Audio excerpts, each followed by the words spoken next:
ഇന്ന് ഞാൻ ആസ്വദിച്ച് ഈ കഴിക്കുന്ന സാധനം ഉണ്ടല്ലോ, പണ്ട് ആദ്യമായി കഴിച്ചപ്പോൾ വേണ്ടാന്ന് പറഞ്ഞാൽ മാറ്റി വെച്ചൊരു ഐറ്റമാണ്. വേറെ ഒന്നുമല്ല, ദാ മാഗിയാണ് ഇന്ന് റെഡിയാക്കാൻ പോകുന്നത്. ചിക്കൻ ഫ്ലേവർ അങ്ങനെ പല ഫ്ലേവറിൽ കഴിച്ചിട്ടുണ്ടെങ്കിലും ഇന്ന് ആദ്യമായിട്ടാണ് കറി ഫ്ലേവറിലെ ഒരു മാഗി റെഡിയാക്കാൻ. സ്പെഷ്യലായിട്ട് പിന്നെ ചിക്കൻ ഫ്രൈയും കൂടി ഇതിലേക്ക് ഇടുന്നു എന്ന് മാത്രം. ബാക്കി പ്രോസസ് എല്ലാം നമ്മൾ നോർമലി ചെയ്യുന്നത് തന്നെയാണ്. പരസ്യത്തിലേക്ക് 2 minutes കൊണ്ട് മാഗി റെഡി എന്നൊക്കെ പറയുമ്പോൾ ഭയങ്കര സിമ്പിളാണ്, ഉണ്ടാക്കുമ്പോൾ പക്ഷെ അങ്ങനെയല്ല, കുറച്ചധികം സമയം എടുക്കുന്നുണ്ട്. എല്ലാവരും പെട്ടെന്ന് റെഡിയാക്കുന്നതും എല്ലാവരും പഠിക്കുന്ന ആദ്യത്തെ കുക്കിംഗ് ചിലപ്പം ഇങ്ങനെയുള്ള ഐറ്റംസ്. ഫസ്റ്റ് തന്നെ വെള്ളം തിളപ്പിക്കാൻ വെച്ചിട്ടുണ്ടായിരുന്നു. വെള്ളം തിളച്ചു വന്നപ്പോഴത്തേനും അതിലേക്കെല്ലാം മസാലകളും ഇട്ട് കൊടുക്കുക. അതിനുശേഷം നേരത്തെ എടുത്തു വെച്ചിരിക്കുന്ന മാഗി, അതാണെങ്കിൽ നമ്മൾ പൊടിച്ചാണ് ഞാൻ ഇട്ട് കൊടുക്കാറുള്ളത്. വീഡിയോയുടെ ആദ്യം പറഞ്ഞതുപോലെ തന്നെ ഞാൻ ആദ്യമായിട്ട് കഴിച്ച സമയത്ത് ഇത് വേണ്ടാന്ന് പറഞ്ഞ ഒരു സൈഡിലേക്ക് മാറ്റി വെച്ചൊരു കഥ. കുട്ടിക്കാലത്തെ തൊട്ട് അടുത്ത വീട്ടിൽ മാഗി വാങ്ങിച്ച് അവിടെ റെസിപ്പി ആയിട്ട് വെച്ച സമയത്ത് ഞാൻ എൻ്റെ മമ്മിയോട് പറഞ്ഞു എനിക്ക് മാഗി വേണം. അങ്ങനെ എനിക്കും ചേച്ചിക്കും വേണ്ടി മമ്മി അടിപൊളിയായിട്ട് മാഗി റെഡിയാക്കി തന്നു. പക്ഷെ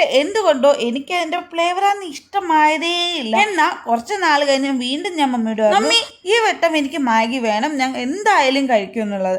ആദ്യത്തെ വട്ടം ഉണ്ടാക്കിയപ്പം ഞാൻ കഴിച്ചില്ല, മമ്മിയും ചേച്ചിയൊക്കെ കഴിച്ചു എന്നാണ് എൻ്റെ ഒരു ഓർമ്മ. അങ്ങനെ രണ്ടാമത്തെ വട്ടവും മമ്മി മാഗിയൊക്കെ റെഡിയാക്കി തന്നിട്ടുണ്ടായിരുന്നു. അന്ന് ഞാൻ കഴിച്ചു. എന്തുകൊണ്ടാണ് ആദ്യത്തെ വട്ടം ഈ ഒരു മാഗിയുടെ റെസിപ്പി എനിക്ക് ഇഷ്ടമാവാഞ്ഞത് എന്ന് ചോദിച്ചാൽ എനിക്ക് ഇപ്പോഴും ഒരു ഐഡിയ ഇല്ല കേട്ടോ.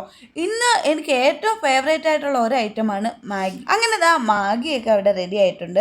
അതിലേക്ക് ഞാൻ നേരത്തെ റെഡിയാക്കി വെച്ചിരിക്കുന്ന മസാലയും കൂടെ ചേർക്കുകയാണ്. ശേഷം ഞാൻ നേരത്തെ കുറച്ച് ചിക്കൻ എടുത്ത് ഫ്രൈ ചെയ്ത് വെച്ചിട്ടുണ്ടായിരുന്നു. അത് ചെറുതായിട്ട് ഇതുപോലെ ആയിരുന്നിട്ട് അതും കൂടി ചേർത്ത് എടുക്കുകയാണ് കേട്ടോ. ഇത്രയും അടിപൊളിയായിരിക്കുമെന്ന് ഞാൻ സ്വപ്നത്തിൽ പോലും വിചാരിച്ചു. ഞാൻ ഇതുവരെ ട്രൈ ചെയ്തത് വെച്ച് ഏറ്റവും അടിപൊളിയായിട്ടുള്ള ഒരു മാഗിയായിരുന്നു. ചിക്കൻ ചേർത്തത് കൊണ്ടോ എന്തോ ആ ഒരു ഫ്ലേവർ ഇത് അടിപൊളിയായിട്ടുണ്ടായിരുന്നു. ചിക്കൻ ഫ്ലേവറുള്ള മാഗിക്കാലം എനിക്ക് ഇഷ്ടമായത് കറി ഫ്ലേവറുള്ള ഈ ഒരു മാഗിയാണ്. ഏറ്റവും വലിയ ട്വിസ്റ്റ് എന്താണെന്ന് ചോദിച്ചാൽ ഞാൻ ഒരുപാട് കഴിക്കണം എന്ന് ആഗ്രഹിച്ചത് കൊണ്ട് ഇതെനിക്ക് മൊത്തം കഴിക്കാനേ പറ്റിയിട്ടുണ്ടായിരുന്നില്ല. അപ്പോഴും അങ്ങനെയാണ് കേട്ടോ, ചിലതൊക്കെ കഴിക്കണം എന്ന് ഞാൻ ഭയങ്കരമായിട്ട് ആഗ്രഹിക്കും, പക്ഷെ എന്നെ കൊണ്ട് കഴിക്കാനേ പറ്റത്തില്ല. പക്ഷെ കഴിച്ചത് ഞാൻ നല്ല ആസ്വദിച്ചാണ് കഴിച്ചിട്ടുള്ളത്.